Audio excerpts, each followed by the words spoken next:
This presentation is brought to you by Arizona State University's Julianne Wrigley Global Institute of Sustainability and a generous investment by Julianne Wrigley. What I would like to do today is take a fairly narrow sliver of that, economics, which I would argue is probably the key one to look at as encompassing a framework of thinking about this problem that goes much, much beyond what we typically think of when we think economics. And it's questions like these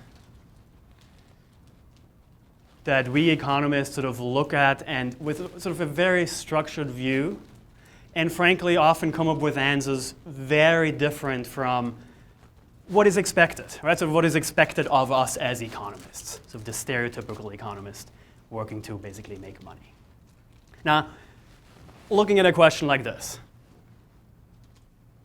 which car should you buy, right? The hybrid, the more fuel-efficient version, or the standard, less fuel-efficient version? Well, there's one answer to this which says neither, right? I don't have a license. I also live in Manhattan, so it makes sense not to have a license. Well, I did spend a year at Stanford. I was glad my wife had a license when we lived at Stanford, but still, right, it was okay not to have one there, not to have a car there. Bike everywhere, walk 45 minutes to the next mailbox and so on. But still, maybe that is one answer. Maybe one answer to this question, to be sustainable, is to say, maybe we should all be living in high-density, mixed-use urban developments, i.e. a city, not be driving around, and simply move beyond the choice, sort of the obvious choice given to many of us, and try to live even better, do even more. And yes, right, I'm a vegetarian. I carry around my recycled water bottle everywhere. Thank you. I refuse plastic bags. I try to do all the right things. But it simply doesn't add up to enough. That is one question. And frankly, it's simply not the question faced by most people. Right? Most people are in fact faced with this choice. Which car should you buy? Not whether you should buy a car.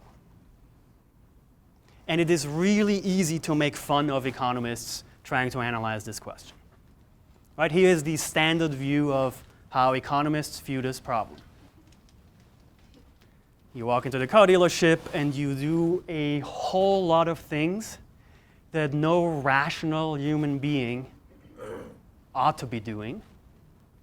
But economists assume that this is in fact what we do in order to make a decision of which car to buy. Right? It's easy to make fun of this. Right? It is very easy to make fun of this because no rational human being ought to walk into the car dealership and try to solve second-order conditions, trying to figure out which car to buy. Now, it turns out, of course, economists don't look at this and say this is how humans actually do behave.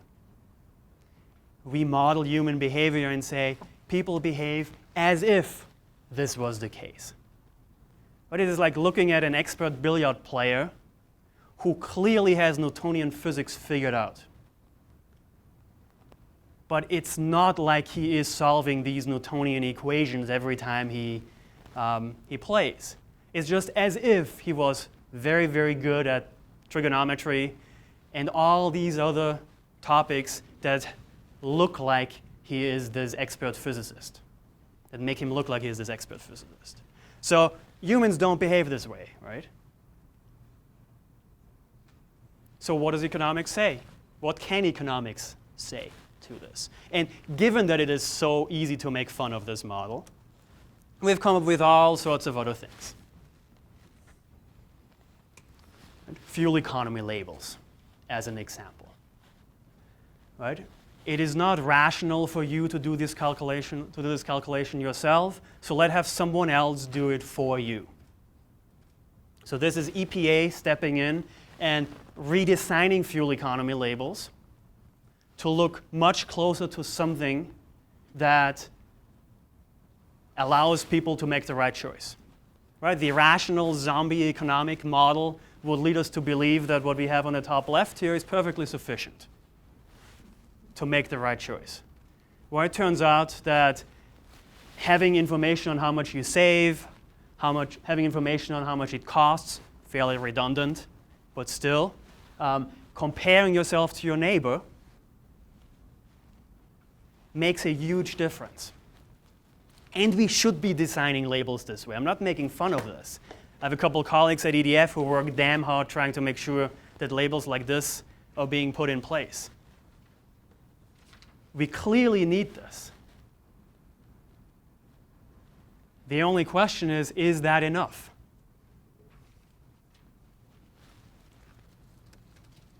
Here's how economists view this. And this is the moment where everyone sort of starts squinting and trying to figure out what the table says. Just focus on one number here.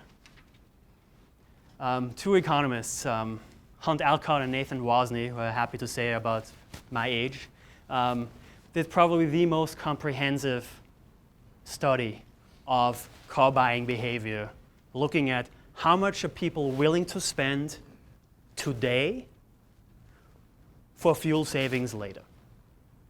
And the best way of looking at this is essentially, for every dollar you spend today, how many cents in fuel savings do you get later? Or conversely, how many cents are you willing to spend today to get $1 in fuel savings later? Right, this is basically this is the question when you try to decide which car to buy. And it turns out making these asinine assumptions about human behavior get you to a place where that model tells us that we are willing to spend 72 cents today for every dollar in fuel savings later. Or in other words, using slightly loose language here, humans are 70% rational. Right, in the standard economic sense. And you could look at this now and come up with two conclusions, right? One is to say, I told you so. It's not a buck for a buck. It should be $1 today for $1 in fuel savings later. It is not. Economics fails us. Another version is to look at this and to say, well, actually, we get 70% to where we want to be.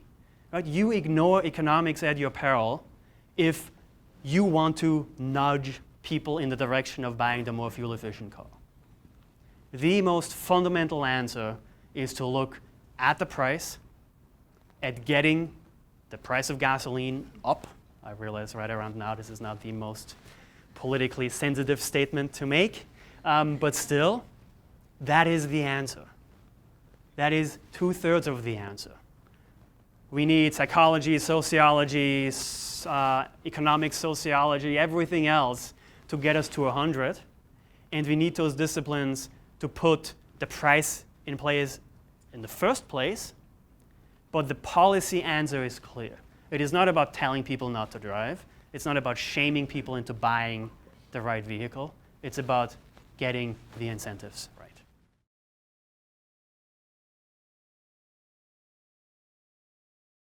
This presentation is brought to you by Arizona State University's Julianne Wrigley Global Institute of Sustainability for educational and non-commercial use only.